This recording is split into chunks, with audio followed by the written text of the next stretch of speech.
Happy New Year. It's also a new month, and that means we have a new church theme. Our theme this month is, you ready? Imagination. I'm excited about this because kids tend to be especially good at imagination. And so I'm really looking forward this month to learning a lot from our South Church kids.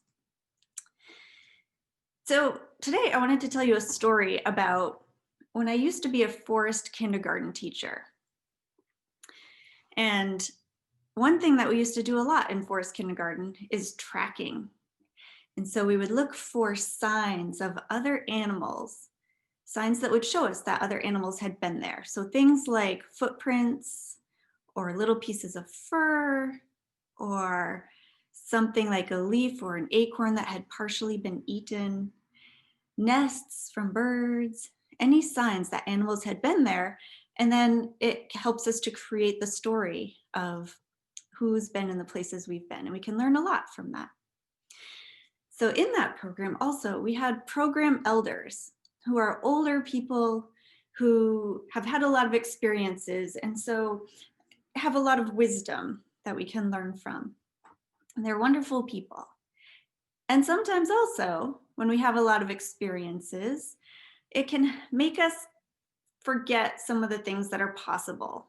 Sometimes we focus on things that are probable instead of what's possible when we've experienced a lot of things. So sometimes that would happen with these elders. And I remember one day I was on an adventure with my forest kindergarten group, and we came across a hole in the ground. The hole was about this big, it's about this deep. We stopped to look at it. It was a curious thing. We wondered, how did this hole get here? And one of my forest kindergartners who knew a lot about dragons right away said, "This looks like a dragon footprint." And I had never seen a dragon footprint, so I listened to what he was saying. And what he said made sense. He told me that it was the right size and which side of the footprint the toes would be on. And then another forest kindergartner noticed that there was a tree that was broken off way up high. And another forest kindergartner said, "That's from a dragon too. Sometimes dragons bite off the top of a tree." Well, I was learning a lot. And just when we were talking about these things, two of our program elders came along and asked what we were doing. And so we told them, we just found this hole in this ground and this broken off tree, and we're exploring what these might be. We think that there was a dragon here. And one of the elders looked at the hole and looked up at the tree and said, "I think that hole is where there was a rock that someone took out of that spot. And I think that tree got broken in a windstorm." And we all looked at each other and we thought, this elder seems like he knows exactly what happened here. And so we invited the elder to go on an adventure with us to see if we could discover more about these curiosities.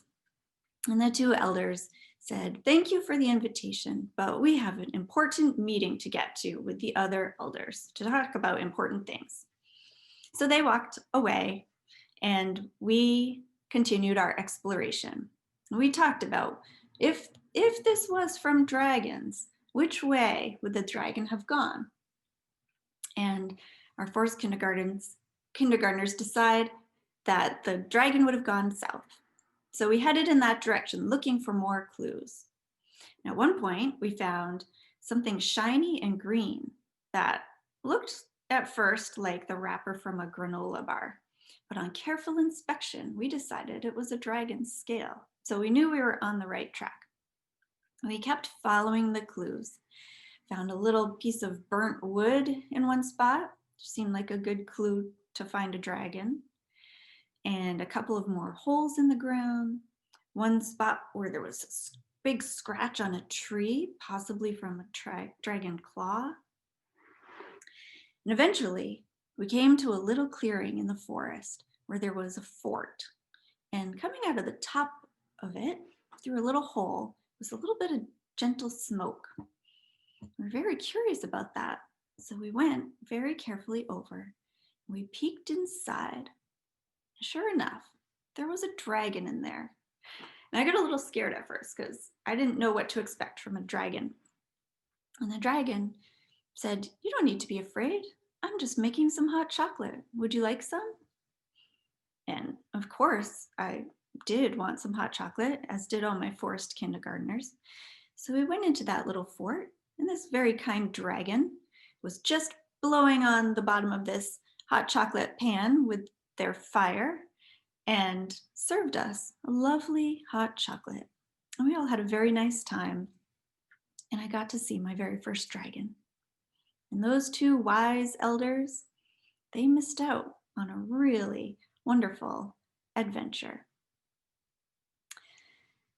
I wonder what kinds of amazing adventures you all can imagine for this new year.